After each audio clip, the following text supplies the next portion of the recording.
I will have to confess that I do not review my portfolio and expenses regularly as many others. The reason for not doing so is because if I don't feel comfortable or even confident of my financial standing, I wouldn't have fired in the first place. Then having to check my financials consciously will be quite a dampening experience to me. With the recent bull run in the stock market, many film influencers, both local and overseas, they're making it for their content. So I also don't want to pretend anymore and pretend to be humble. I would provide my financial updates in this video. After all, I haven't really reviewed it myself for 6 months. But first, some updates on my YouTube. I'm grateful to the 100 plus viewers who are still on this channel, because the recent views have died down, probably because of the poor quality of the video or because there are many up and coming YouTubers that crowd the space. Nonetheless, my initial objective is to start a project after fire just to keep myself occupied and to see if I could successfully monetize this channel as a challenge to myself. So I laid out certain ground rules, tell myself don't do those clickbaity titles and other shenanigans.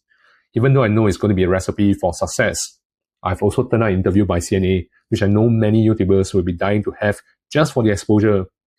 It is not who I am, and I want to value my privacy. So I received this update from YouTube to create an access account. Am I happy? Yes, I am. Because this means that I've crossed the threshold of 500 subscribers and 3,000 watch hours. But to earn money from the ads, I will still need 1,000 subscribers and 4,000 watch hours. With the recent downtrends in views, I would probably need to do another 100 videos and in a span of about 7 to 8 months. This is already my 34th video. If I were to rely on YouTube for income, I would have starved to death by now. Am I disappointed with the downtrend in views? Of course I am. I'm only human. But I have to go back and look through my main purpose of doing the video in the first place. Is it for validation? Maybe just to see if people will rah-rah to my financial freedom. For views, in a way it's tied to validation, but not really, because I did it at first for fun, not expecting much views. But because of the success for the first video, I've set a mental anchor for myself, which is quite unhealthy. For money, not really, because if I'm getting 1,000 views, it's about $20 per video, which is not very substantial. But hey, you know, like, if there's money, I will welcome it. I had this sudden revelation when I went to the Jackie Chan concert not too long ago. I was mentally counting and estimating how many people attended his concert just to see how much he earned from the show alone. Then looking at the rows, number of rows filled with people, and then looking at my own subscribers, right? I realized that having 1,000 subscribers, 1,001 subscribers is not a small number. So I really wanted to give up on YouTube, as the recent views did not really cross 1,000 and have steadily gone downhill.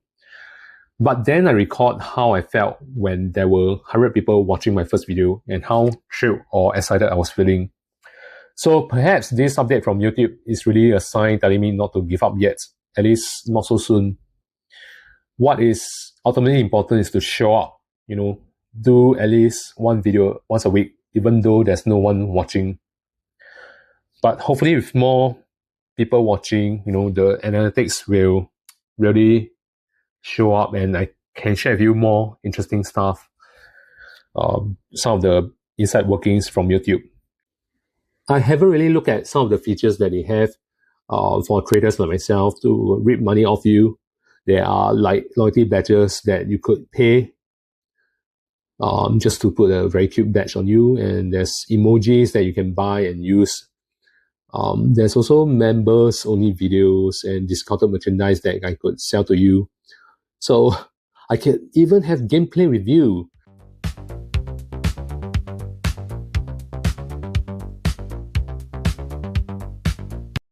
So there are many interesting stuff that I can unlock, and there are different tiers that I can offer to you in order to see how I can earn money off my viewers. So that's very interesting, and probably is something that I will look into the next time.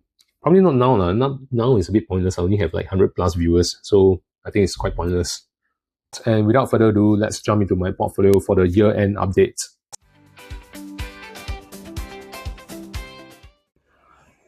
My net worth at December 2025 is about 2.9 mil. Comprises mainly of Japanese stocks, US stocks, and Chinese stocks. I sold quite a bit of my US stocks and deployed quite a lot of my cash to buy more Japanese stocks. As usual, I don't have a lot of CPF. It's about 100K. From an all-time high of about 3.3 mil, it's now down by about 13%. I did a refinancing for my house recently. The valuation minusing off all the mortgage outstanding, and after dividing by 2 with my wife, it's about 250K, 245K. Welcome to my earnings call. So as of December 2025, my portfolio stands at about 2.9 mil. There's a 36% growth from 2.2 mil in June to 2.9 mil in December. So that translates about 44% growth year to year. The positive contributors to the portfolio is the Chinese stocks, CATL, and Japanese stocks, Marubeni, Mitsui, Sumitomo Corp. So low lights are the American stocks, VeriSign, and Distribution Now. I've less dividend stocks this quarter, so dividends dropped by about 45% to 2.5K. Expenses wise is around 6.8K, mainly due to a family trip to Perth. So I've lumped travel, living expenses, family, and pets into one category, just because it's easier to segregate them. Now, let me shed some color for this earnings call.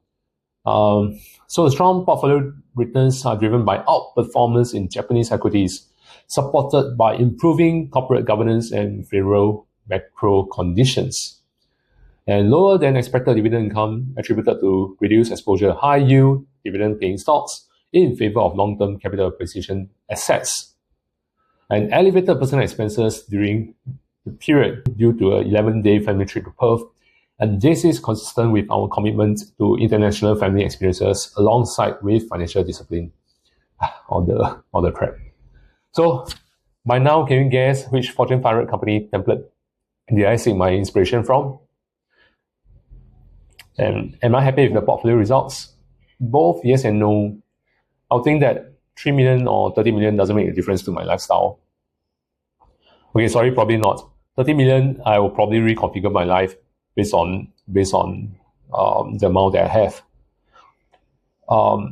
Not super excited because I don't think I contribute much to the economy during this period of time to have such a content return. And this amount is much more than the salary that I received for several years when I'm just starting out. Here's a shout out to SG Invest for making another great book recommendation to me. So for the book, The Art of Execution, author Lee Freeman Shaw describes the different investing personalities. You have the rabbits, the assassins, the hunters, the raiders, and the connoisseurs. I'll briefly go through them and you can decide which best describe you. So for the rabbits, their behavior is that they freezes when they lose money. They refuse to sell losing positions or DCA down. They often hold declining positions for many years and they hope that things will eventually become better. So the outcome for them is usually terrible. They get slowly killed by accumulating losses. Then you have the assassins. They cut their losing positions very quickly and decisively. They are able to accept that they've made investing choices wrongly without any emotions. So they tend to keep their losses capped at maybe 20% or 1/3 of their positions. So therefore, they can survive by not letting one investing disaster destroy the entire portfolio. Raiders, on the other hand, are very interesting. They take profits very quickly, perhaps too quickly. So after a 20% or 30% run, they normally will sell the winning positions and they are very afraid to let gains run because they don't want to accept the paper gain. They want to have a solid, concrete gains. In that outcome, they will never capture the big upside. So the overall returns will be dampened and it becomes quite average. This is followed by the hunters. They let the winners run and sometimes they will even add to more position even though the stock is on the running streak. So they're very selective and they scale in only when the fundamentals strengthen. And they treat the winning positions like gold and they don't take profit too early. So for them, a small number of big winners will have a large proportional major returns. Finally, we come to the connoisseurs. They are the rarest, the best overall. The behavior is very similar to the mindsets of the assassins and the hunters.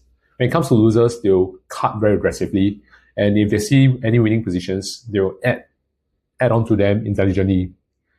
And rather than selling the whole lot of their winning stocks, the investors will actually sell a portion of it just to sniff the profit, very much like inhaling the aroma of a fine wine without draining the entire bottle.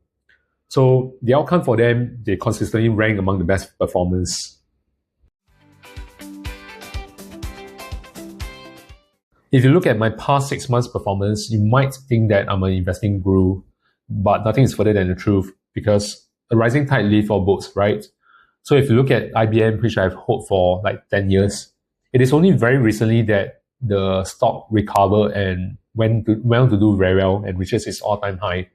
So in that sense, I'm a rabbit because I've been back holding this stock for like 10 over years. For another stock, John Deere, I sold it way too early. I have the mindset of a trader and I just want to turn my paper gain into real gain. So instead of having a 517% gain, I only got like 72%. So I sold it right before the major bull run. So in that sense, I probably made a very dumb investment decision. So a word of caution, I'm not a financial guru, and I don't think what I'm doing is going to be suitable for everyone. Especially for Singaporeans, holding foreign stocks like the US stocks can incur estate tax as high as 40%. So you might be better off exploring some Irish domicile ETF without this estate tax. So between now and the next video, probably I will just play around with the new monetization tool, right? Play around with the sticker and see how it goes. Then I'll also be looking out for some buying opportunities, or maybe I will sell some stocks and take profit. Let's see how it goes. As usual, I put up a list of acknowledgements. Forgive me if I left out your name because I can be quite careless at times. Finally, I hope what the uncle series. So if you like this video, again, please like, share, and subscribe. Hopefully I'll see you in the next video. See you.